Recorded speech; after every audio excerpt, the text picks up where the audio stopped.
Ukraine's northern border is vastly different from the Donbas steppe, with more places to hide and more defensive positions. But Russia's grueling warfare has changed little, the Times reports. On the border with Sumy Oblast, dozens of occupiers are using quad bikes to seize at least some territory. Therefore, the task of the 4th Regiment of Ukrainian Rangers is to get ahead of the attack and stop it.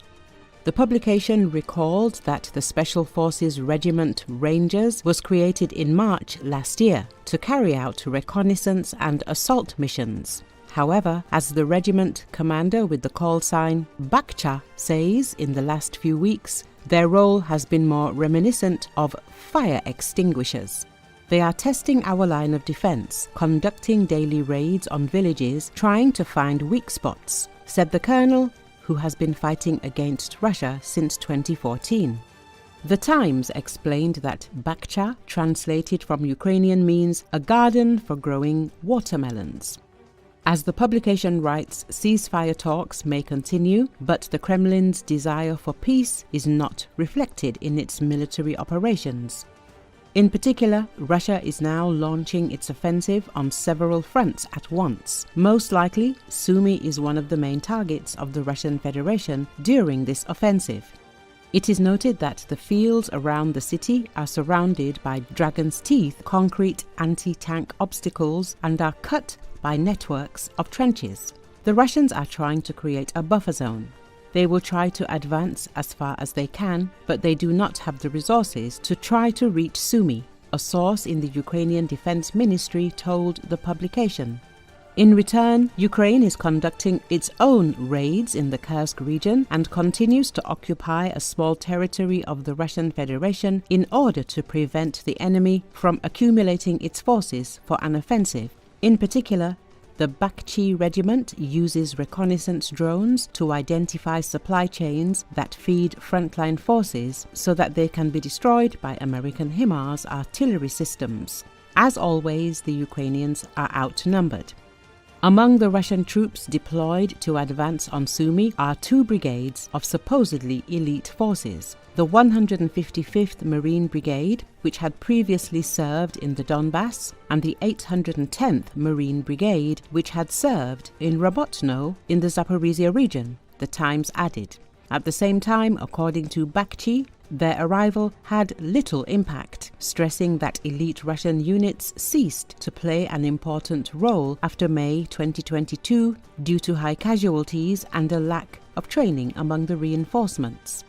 The military man says that the Russian Federation has another elite brigade that the Ukrainians are fighting against, namely the 76th Airborne Brigade.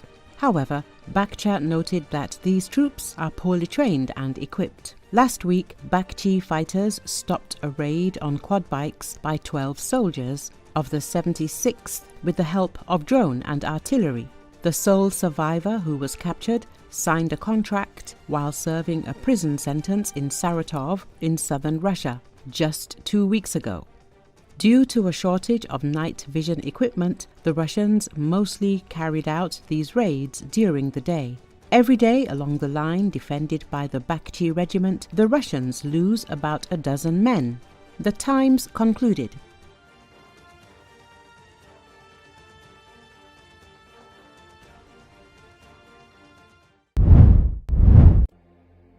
Mourners buried 11-year-old Maxim Martynenko and his parents Natalia and Mykola on Wednesday, 3 days after a Russian ballistic missile attack tore through central Sumy city, killing at least 35 and wounding over 100. According to Associated Press, gathering at a church in the center of the city, the 3 caskets were opened for relatives and friends to say their final farewells, before their bodies were taken to the family's village where all 3 were buried together. "I can't believe that one family, just like that, one day, just went away, just like that," said Daria Doroshenko, Maxim's teacher. Pastor Artem Tavmazhin, a friend of the family, added, "For our city, this is a huge tragedy. It's not just a loss, it's a real tragedy, because for every family, personally, the loss of a father, mother, or child is a tragedy." The funerals of the Martynenko family came 3 days after Russia targeted Sumy center in back-to-back missile strikes. killing 35 people and injuring more than 100 others in the deadliest attack on Ukrainian civilians this year.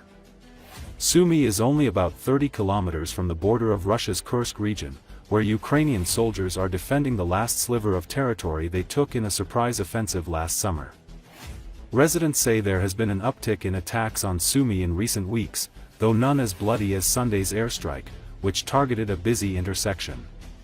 The attack in Sumy, which had a pre-war population of about 250,000, came just over a week after a Russian missile strike killed about 20 people, including 9 children, in the central Ukrainian city of Kyiv.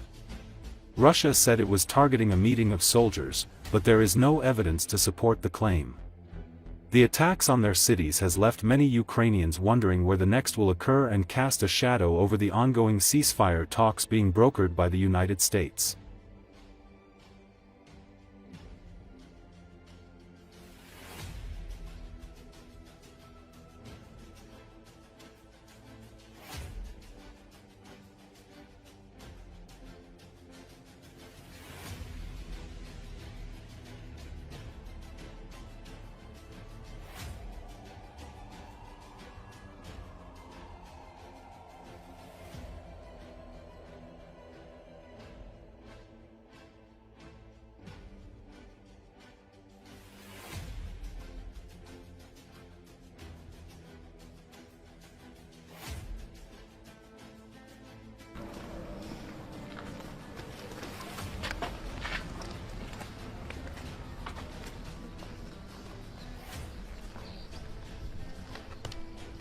Це така велика трагедія, дійсно, і взагалі, я не можу повірити, що отак от просто однієї сім'ї за один раз просто не зробили.